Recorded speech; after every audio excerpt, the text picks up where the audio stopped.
వ్యవసాయంలో ఎదురవుతున్న ఆటుపోట్లను తట్టుకోవడానికి దాని అనుబంధ రంగాలు రైతుకు ఎంతగానో చేయూతనిస్తున్నాయి. వీటిలో పాడి పరిశ్రమ తరువాత అత్యంత ఆదరణ పొందుతున్న రంగం జీవాల పోషణ.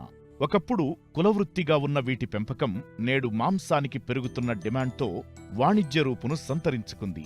అనావృష్టి పరిస్థితులను సైతం తట్టుకునే స్వభావం ఉండటం వల్ల వీటి పెంపకం చిన్న, సన్నకారు రైతులకే కాదు, నిరుద్యోగ యువతకు ఒక ఉపాధి మార్గంగా నిలుస్తోంది.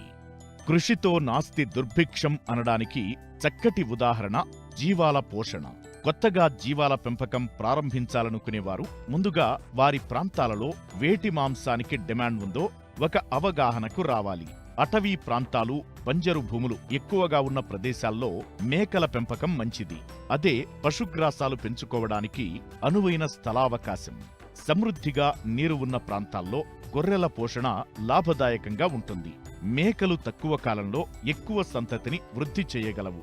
అదేవిధంగా గొర్రెలతో పోలిస్తే మేకలలో రోగ నిరోధక శక్తి కూడా ఎక్కువగా ఉంటుంది. గొర్రెల్లో రాయలసీమ, కోస్తా ప్రాంతాలకు నెల్లూరు జాతికి చెందిన పల్లా, జోడిపి, బ్రౌన్ రకాలు అనుకూలంగా ఉంటాయి. తెలంగాణ ప్రాంతానికి దక్కని జాతి గొర్రెలు అనుకూలంగా ఉంటాయి. వీటితో పాటు మహారాష్ట్రకు చెందిన మాడ్గ్యాల్ అనే గొర్రె జాతిని కొంతమంది పెంపకం చేస్తున్నారు. నెల్లూరు జాతి గొర్రెలు అధిక మాంసోత్పత్తిని ఇస్తాయి. పొట్టేళ్లైతే 50 కిలోలు, ఆడగొర్రెలైతే 40 కిలోల వరకు బరువు పెరుగుతాయి. జమునాపరి, బార్బరీ, బ్లాక్ బెంగాల్, ఉస్మానాబాదీ, సిరోహి వంటి జాతులను మన ప్రాంతంలో రైతులు ఎక్కువగా పెంపకం చేస్తున్నారు. వీటిలో బ్లాక్ బెంగాల్, బార్బరీ జాతులను కంచె మేకలుగా పిలుస్తారు. పొట్టిగా ఉంటాయి. ఈతకు 3 నుంచి 4 పిల్లలు వచ్చే అవకాశం ఉండటం వల్ల జమునాపరి, సిరోహి జాతిలో ఒక్కో పోకు మేక 60 నుంచి 70 కిలోల బరువు తూగుతుంది.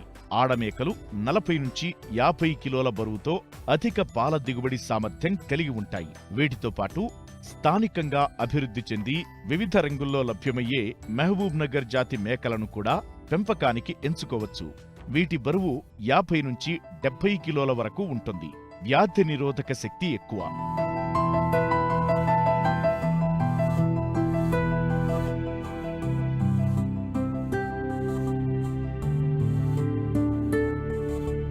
జీవాల పెంపకంలో లాభ నష్టాలు ఆ మంద యొక్క పునరుత్పత్తి శక్తి మీద ఆధారపడి ఉంటుంది. కావున జీవాల ఎంపిక, పోషణ, పునరుత్పత్తి వంటి విషయాలలో పెంపకందారులు అత్యంత మెళకువగా వ్యవహరించాలి.